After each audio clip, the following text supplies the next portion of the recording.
भुला गनी से काम होते ने खाली जंगले लौकताते हैं। सही बात है। हो देख आदमी लौकता नहीं तनी उहा के बोलाई ना शादी बात। ए भाई ओए ए भाई नहीं बो हां तोरे कहत ने आओ भाई लागत है होशियार भाई। हमनी के भागल बानी से ठीक बा घर से हमनी के गोपालगंज जाए के बा भाई हमनी को ट्रेन धकनी के भागे हम सब ठीक बा। हां बहू के बता हमनी के जाए के बा ठीक बा गोपालगंज भागल बानी से घर से। हां तुम कैसा रास्ता बताओ कि हमनी के सीधे निकल ले सही से। हां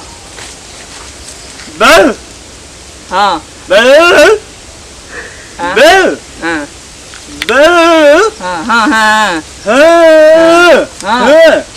समझ में आई ना तोरा समझ में आई लो।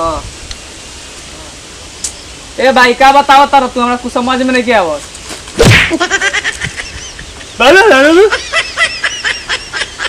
उतरबू मारो तो बताओ भाई हैंगा हैं एरोप्लेन पर नहीं जाए कि हमनी के।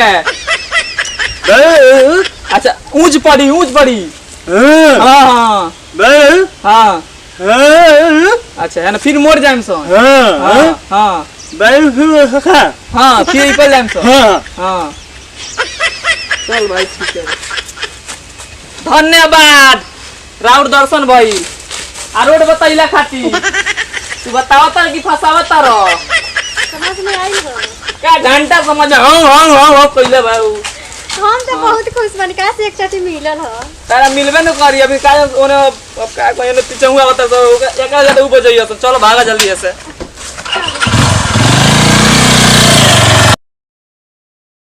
बाबा से तुम पूछला ए वाह ए हमरा तनी जाए बा गोपालगंज कहां जाए के बा गोपालगंज है ने बन है ने हेदे बन हेदे। अच्छा हमरा जाए बा गोपालगंज कोन ऐसा शॉर्टकट रास्ता बताई कि हम चल जाई जल्दी भाग जाई हमनी के।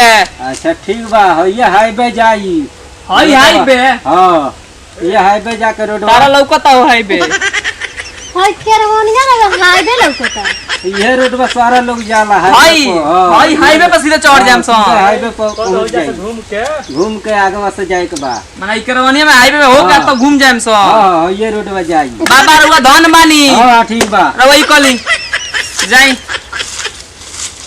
हमनी के नसीब खराब बा ठीक बा उहा में दोस्त नहीं थे तब हमरा में दोस्त बा त केकरा में दोस्त बा कम से कम देखे के चाही कि आदमी के जे अनहर बा ओकरा केंग लौकता जो वो आदमी सरवा रास्ता पूछता नहीं।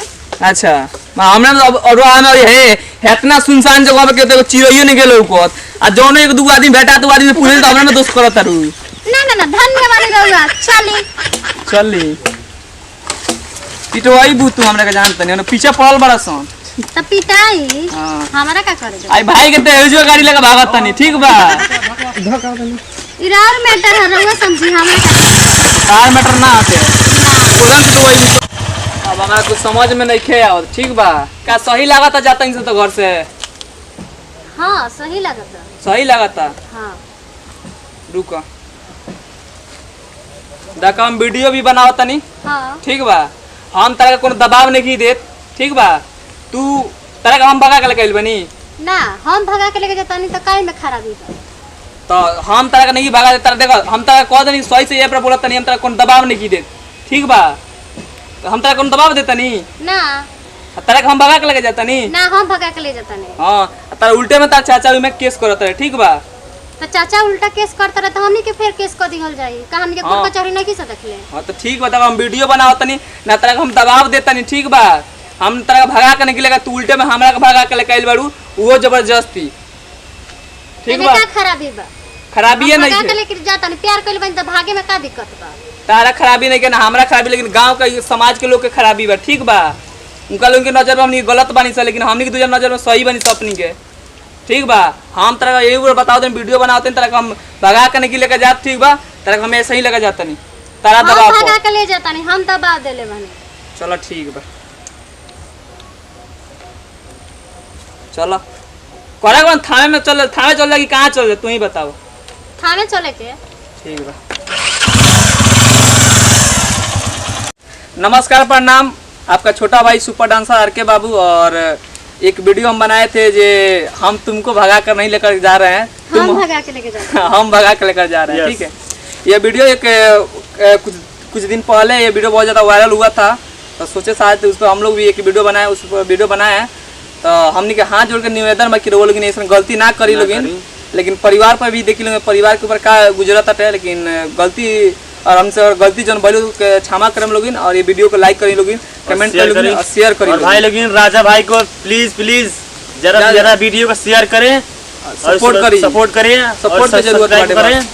और वो लोग कहले रही लवाइस 2 के जन शूटिंग हम बताओ तो रही, नवरात्र आ गए लटे में, इलेक्शन आ गए बाटे, तो वो वजह से हम लवाइस 2 जन शॉर्ट फिल्म बाटे वो हम लोग लगा ना ले पहले ही। बहुत जल्द ये इलेक्शन बीतते ही आपके पास वो शॉर्ट फिल्म आएगा, जिसमें हीरोइन के किरदार ये मान लीजिए पिंकी जी निभा रही हैं। और हर एक वीडियो में आप हमारे साथ देंगे, और देहाती कॉमेडी से लेकर डांस से लेकर और शॉर्ट फिल्म पे हर एक चीज़ एनी टाइम मेरे साथ है। और इनका स्टेज प्रोग्राम भी आ रहा है, और वो भी स्टेज प्रोग्राम आपके पास बहुत जल्द जाएगा। और बस जैसे आप हम पे प्यार दुलार बनाए वैसे बना कर रखिए। धन्यवाद।